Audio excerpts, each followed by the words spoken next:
a century ago, Scooby Doo made its debut, and today it has outlasted just about everything else on television.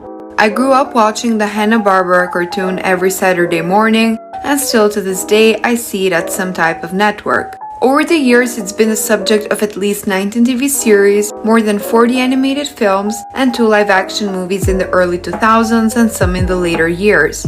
Indeed, over the past 50 years, the Scooby Doo characters have become almost archetypal, worthy portraits of teenagerdom. Watch just about any ensemble teen show or movie, and you'll find your Freds and Daphnes, often as foils or outright villains, and your Velmas and Shaggys.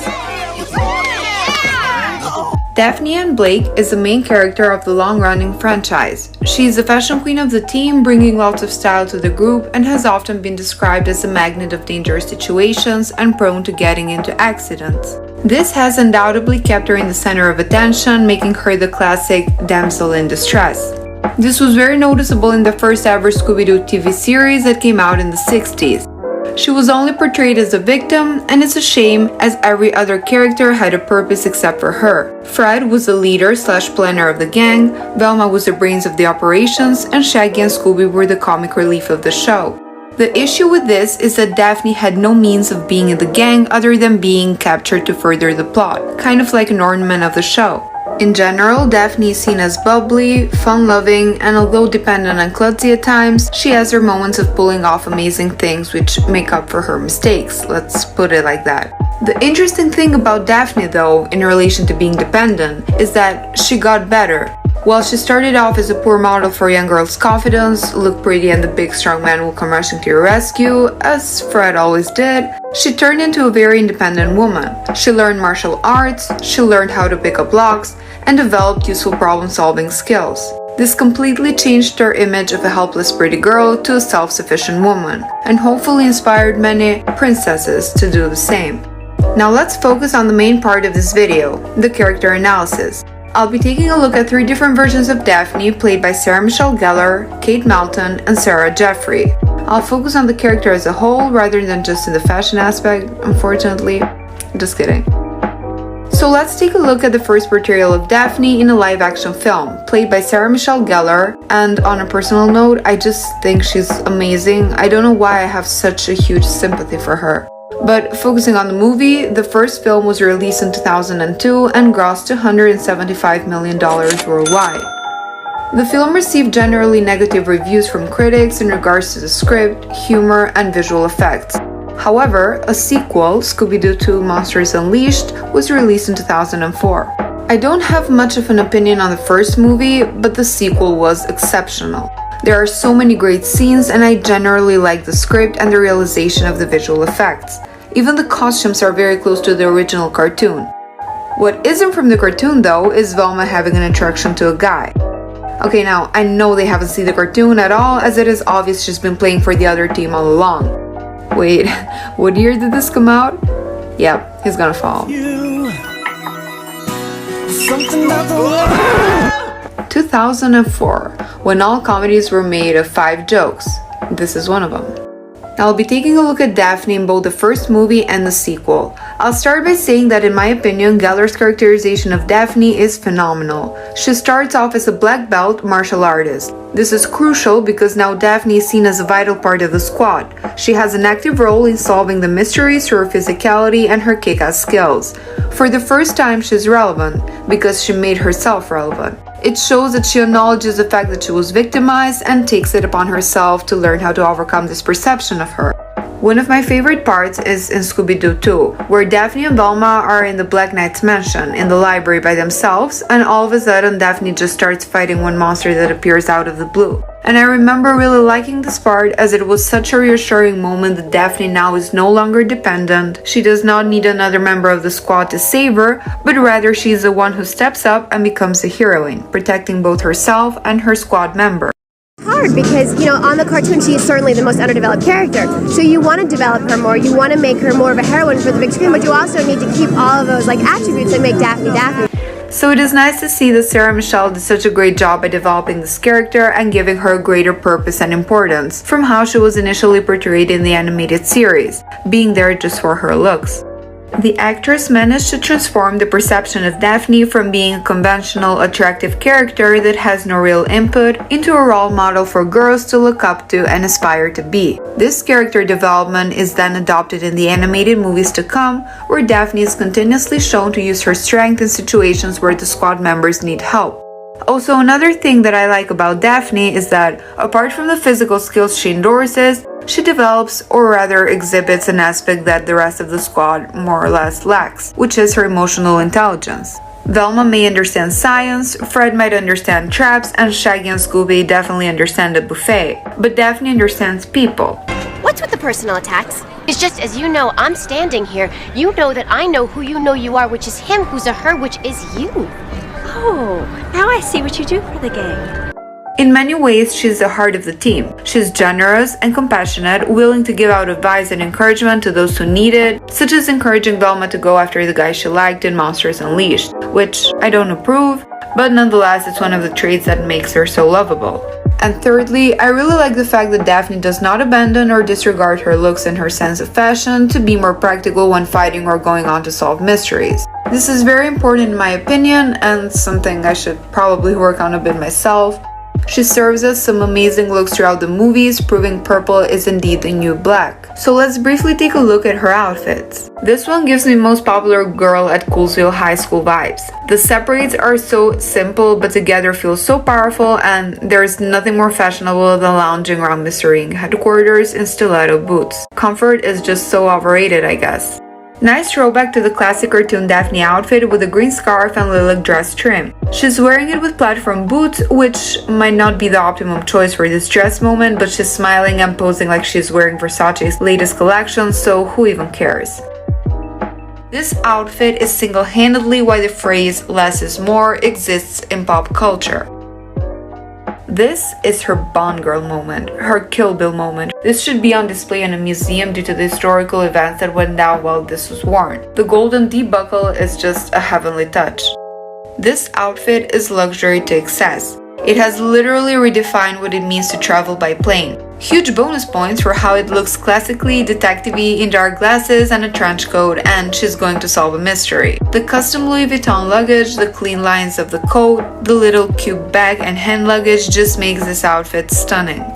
And finally, out of all the outfits, it's this Daphne Blake staple purple dress that is elevated to red carpet levels of formality and fashion. This dress is the #1 reason why no one in Coolsville could ever come close to one of the fiction's most glamorous fashion legends. All in all, her clever mix of 70s disco and 90s chic makes her the ultimate style icon. She proves that having signature color can work and that wearing various shades of purple every day doesn't have to be boring. Scooby Doo: The Mystery Begins is considered as the third installment to the Scooby Doo live-action film series, revealing how the gang met and the events of their first case. This was the most watched telecast in Cartoon Network history with 6.1 million viewers in 2009. The film received largely positive reviews, and due to its success, a sequel went into development titled Scooby Doo: Curse of the Lake Monster. It's you? What? Like it can be! Now let's focus on Daphne, who was played by Kate Melton in this adaptation. We see throughout the movie that she's a vital member of the squad.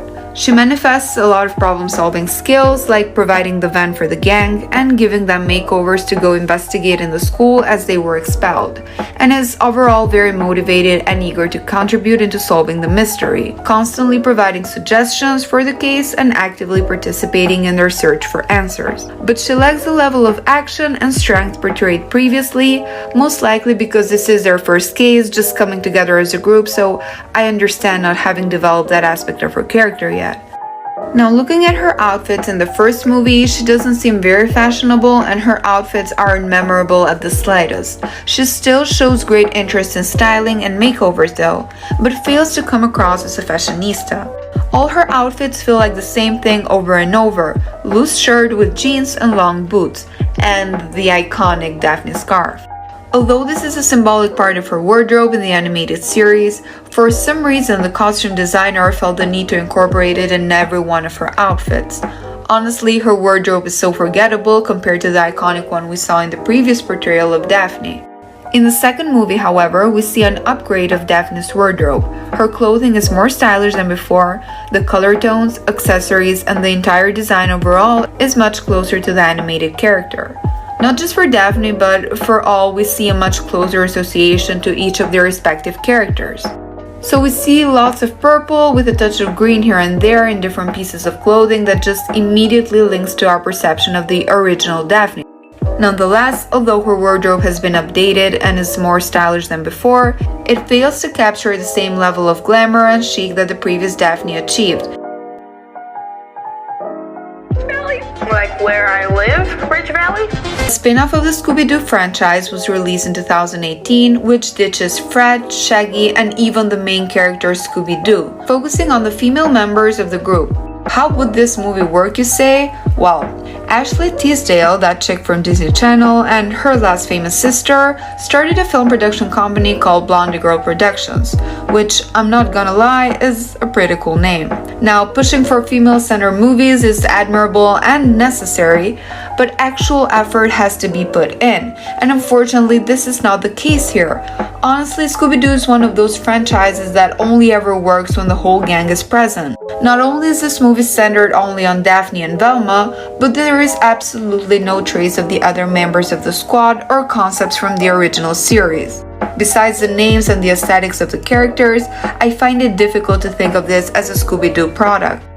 In this version, Daphne and Velma discuss paranormal activities and supernatural mysteries, and at this point they have only met online, as most people do nowadays, until Daphne receives news that her family will be relocating and she will attend the same high school as Velma. This is supposed to be a very high-tech school because, well, a guy is seen riding a hoverboard, there is a barely functioning robot in the hallway, and yeah, students use transparent phones that violate privacy laws. But real talk, this movie has some very bad prop set designs and wardrobe, but I wouldn't focus so much on how the school setting is supposed to be so high-tech if the characters would have some interesting stories or something to shift my attention. The girls seem to be the only ones to notice that the top students are disappearing only to return completely changed, numb, or out of it. They decide to solve the mystery together. I can feel it. Ghosts don't exist. As with many franchises nowadays, the film companies and toy manufacturers are just hoping to increase their fan base with as many platforms as possible. But with no fresher material and richer leading characters that are truly inspired by the cartoon spirits, it's doubtful that this concept would even work in the first place. And it's such a shame as Sarah Gilman, who plays Velma, is putting so much effort into acting like the character she's based on, but they don't even have her say jinkies. I would have gotten away with it too, if it weren't for you meddling kids. Well, at least they remembered meddling kids, I guess. Now let's look at Daphne's character in this adaptation.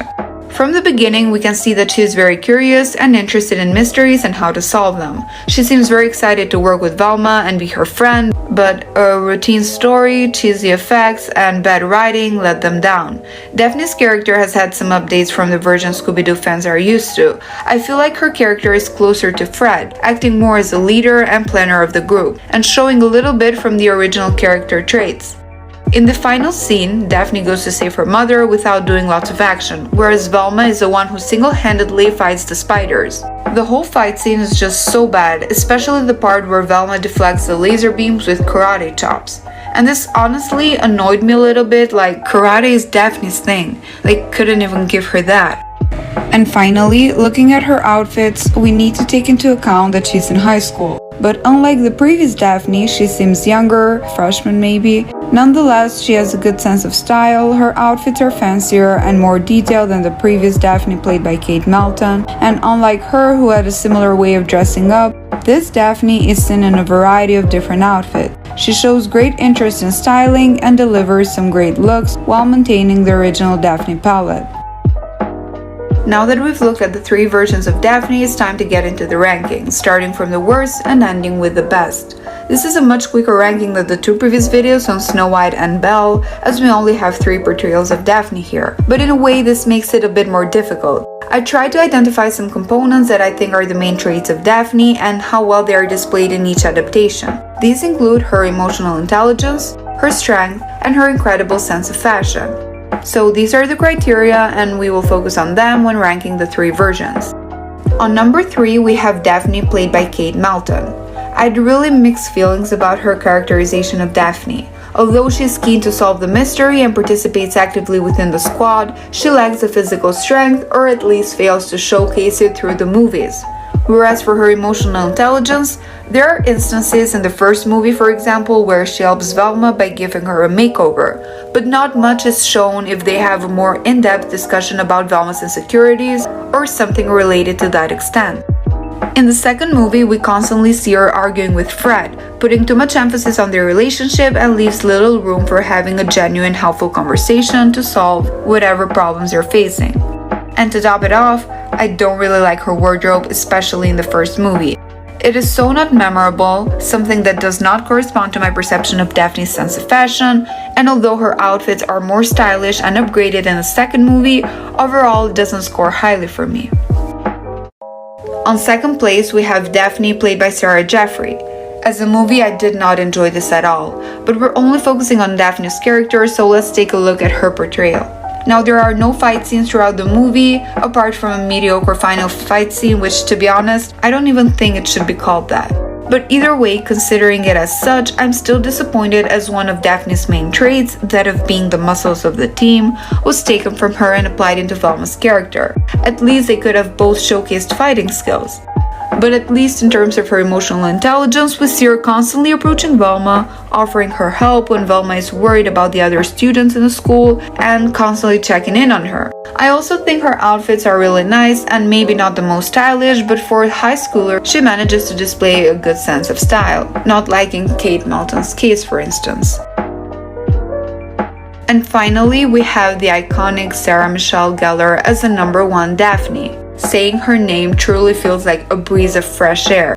The whole character gives me such positive vibes and energy, a sense of maturity. Granted, she is older and not a high schooler like the 2 previous cases. However, I feel that she managed to incorporate all traits of Daphne perfectly and upgraded her from a simple cartoon character to a culture and style icon. I can easily associate Daphne with the actress's portrayal, and I truly feel that she did a wonderful job playing her. And don't get me started again on the wonderful wardrobe and amazing outfits she wore throughout both movies.